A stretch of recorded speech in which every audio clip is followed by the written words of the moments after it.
Bonjour, je suis le docteur Olivier Ozel, je suis chef de clinique de cardiologie à l'hôpital Ambroise Paré à Boulogne-Billancourt. J'ai l'honneur d'animer cette session sur l'utilisation des antidotes ou agents de réversion dans les AOD.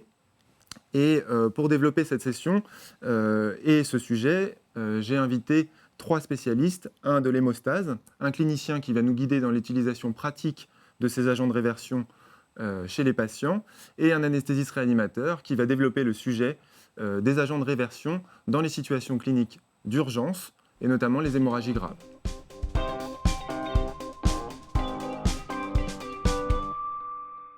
J'ai le plaisir d'accueillir aujourd'hui le professeur Ismaël Elalami du service d'hématologie biologique de l'hôpital Tenon. Tout d'abord, il est important de savoir de quoi on parle quand on parle d'un antidote, notamment dans les AOD. Effectivement, parce qu'en situation d'urgence, l'absence d'antidote, cet agent neutralisateur spécifique et immédiat, reste inquiétante pour les médecins et les patients. Et donc cette quête du Graal qui était tant espérée par les thérapeutes, les thrombologues, eh bien, a aujourd'hui abouti avec l'avènement d'agents de réversion spécifiques pour les AOD. Alors quand on parle d'antidote, on a déjà utilisé beaucoup d'agents qu'on dit aide de réversion, en tout cas dans les saignements, qui sont le PPSB ou les CPP. Sont-ils des antidotes ? Déjà, les CPP, c'est les concentrés de complexe prothrombinique, ou PPSB, qui sont en fait donc les initiales des facteurs vitamine K dépendants, ont été utilisés jusqu'à aujourd'hui comme étant des agents de substitution. En fait, vous allez perfuser des facteurs directement actifs et qui vont rétablir cette hémostase que l'on souhaite, qui est aujourd'hui inhibée par un anticoagulant, quel qu'il soit, que ce soit une héparine, un antivitamine K, ou bien sûr même des antiplaquettaires. Donc aujourd'hui, c'est ce que nous avons, c'est-à-dire que c'est une substitution active, on va parachuter des facteurs directement donc, fonctionnels, alors que les autres sont complètement muselés par les antivitamines K. Donc c'est un remplacement, c'est de l'intérim.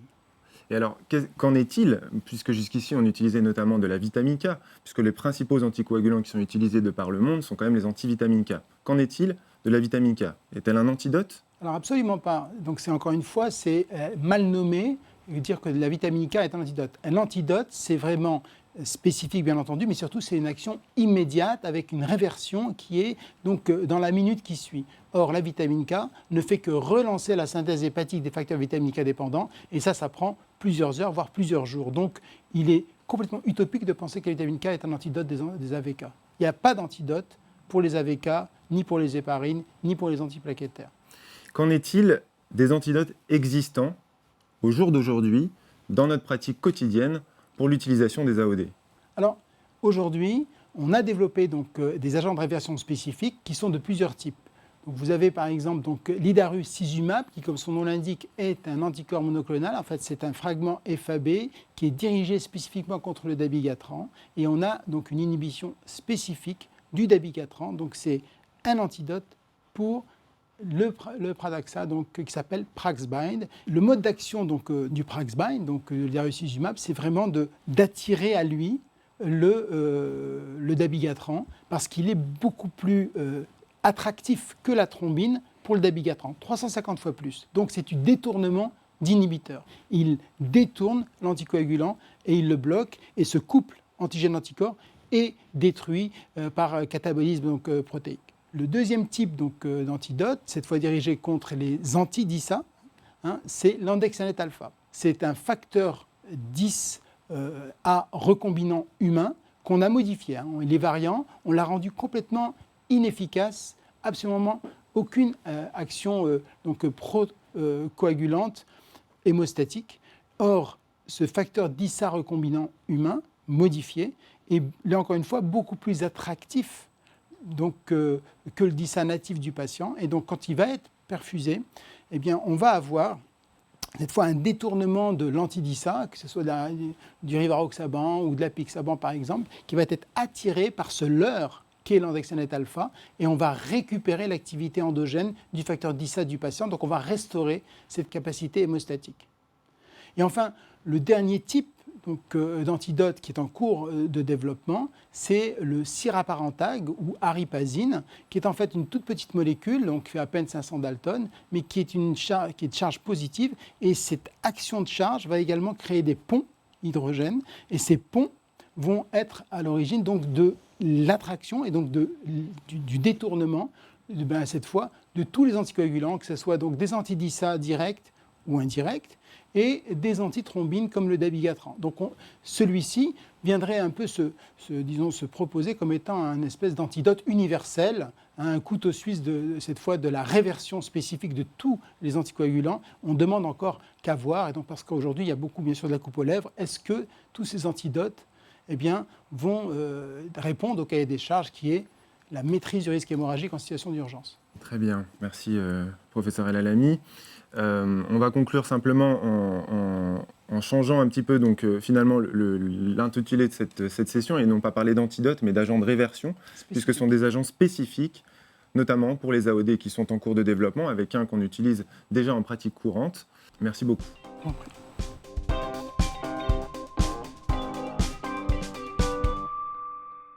Pour poursuivre cette session sur les AOD, et notamment sur les antidotes qu'il existe pour les AOD, j'invite aujourd'hui le professeur Olivier Hanon de l'hôpital Broca à Paris, dans le service de gériatrie. Professeur Hanon, quelles sont les données cliniques dont on dispose concernant les AOD et leurs antidotes? Alors, on dispose d'une étude qui a été publiée dans New England avec l'idarucizumab, qui est donc un agent de réversion spécifique pour le dabigatran. Cette étude a évalué 2 groupes de patients, des patients qui doivent avoir une intervention chirurgicale en urgence et qui sont traités par dabigatran, et un second groupe de patients qui présentent des hémorragies, des saignements non contrôlés. Ces patients sont plutôt des patients âgés dans l'étude REVERSE-AD, et les résultats qui ont été donc publiés dans le New England sont très impressionnants, c'est-à-dire que dès qu'il y a injection de l'agent de réversion, eh bien, quand on évalue l'activité du dabigatran plasmatique, on voit que tout de suite, dès qu'il y a eu l'injection, on va avoir une disparition de l'activité du dabigatran au niveau plasmatique. Alors c'est bien, cette étude montre effectivement l'efficacité de cet agent de réversion. Qu'est-ce qu'il en est en termes de recommandations européennes?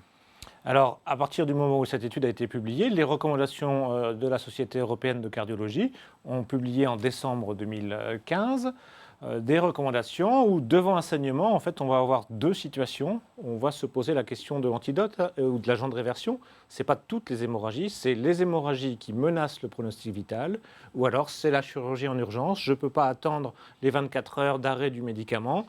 Je dois vraiment intervenir en urgence. Donc on a vraiment 2 situations qui sont bien définies. Alors quelles sont les hémorragies spécifiques qui nécessitent ces agents de réversion?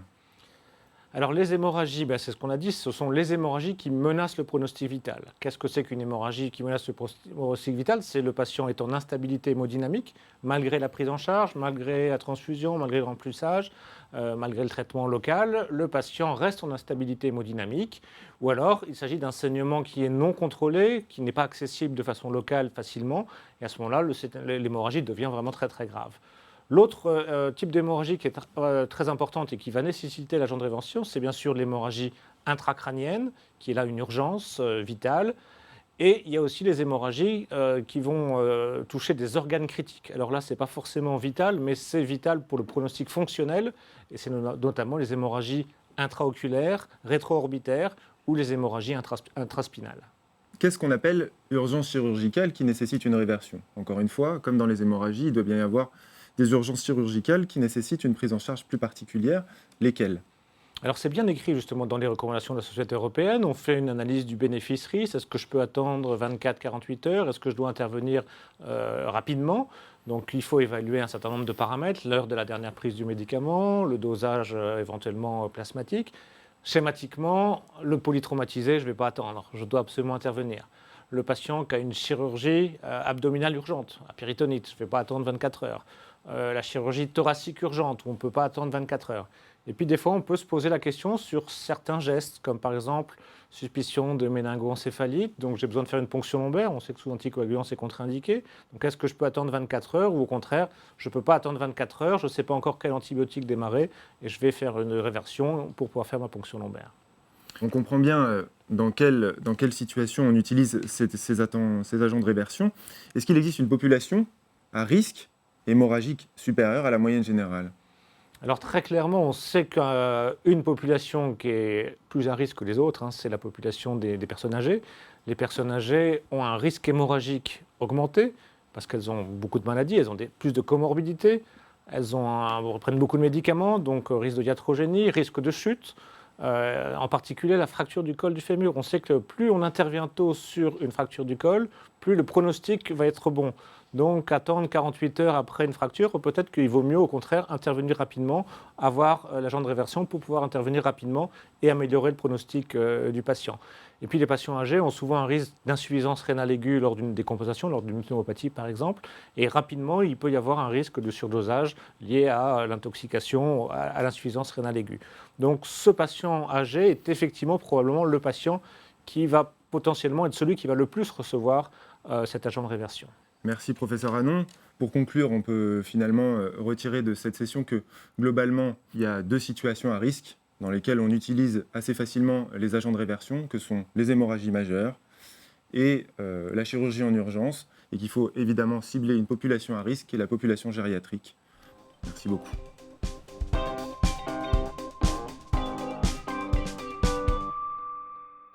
On poursuit cette session sur les AOD et les antidotes en pratique avec le docteur Pauline Derras, anesthésiste réanimateur à l'hôpital La Péronie à Montpellier. Alors, docteur Derras, qu'est-ce que l'apparition d'un agent de réversion change vraiment dans la pratique courante ? Alors, dans la pratique courante, j'ai souvent entendu que l'antidote et l'agent de réversion pour les anesthésistes et les urgentistes, c'était le petit objet contraphobique. Alors, je pense que ça va être un petit peu plus que ça. C'est vrai que sur le plan collectif, c'est difficile à montrer le bénéfice d'un médicament. Mais par contre, sur le plan individuel, pour une population fragile, pour une hémorragie dans des organes critiques, on va considérablement peut-être influencer le pronostic vital, mais aussi le pronostic fonctionnel. Si on arrive à limiter la taille d'une hémorragie intracrânienne, on peut espérer limiter un certain nombre de séquelles.